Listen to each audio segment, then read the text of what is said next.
યુદ્ધની આગમાં મોરબીનો સિરામિક ઉદ્યોગ સળગવાની કગારે.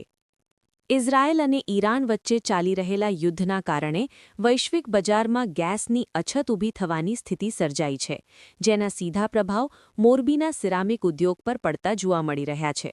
મળતી માહિતી મુજબ સિરામિક ઉદ્યોગને મળતો ગેસ બંધ થવા જેવી પરિસ્થિતિ ઊભી થઈ રહી છે, જેના કારણે ઉદ્યોગકારોમાં ભારે ચિંતા ફેલાઈ ગઈ છે.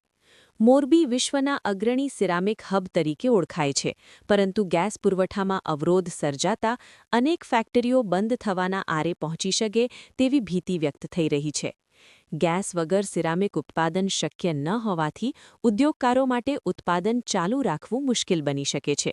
જો ગેસની સમસ્યા લાંબા સમય સુધી યથાવત રહેશે તો મોરબીના હજારો કરોડના સિરામિક ઉદ્યોગને મોટો ઝાટકો લાગી શકે છે. સાથે સાથે લાખો મજૂરોની રોજગારી પણ જોખમમાં મુકાઈ શકે છે. હાલની પરિસ્થિતિને કારણે ઉદ્યોગકારો અને વેપારીઓમાં નિરાશાનો માહોલ જોવા મળી રહ્યો છે. આ સ્થિતિ જો જલ્દી સુધરશે નહીં તો મોરબીનો સિરામિક ઉદ્યોગ ગંભીર સંકટમાં સપડાઈ શકે તેવી આશંકા વ્યક્ત કરવામાં આવી રહી છે. મોરબી વોલ ટાઇલ્સ સિરામિક એસોસિએશનના પ્રમુખ હરેશભાઈ બોપલિયા સાથે વાત કરતા જણાવ્યું હતું કે સિરામિક ઉદ્યોગો આગામી 48 કલાક સુધીમાં બંધ થવાની કગાર પર છે.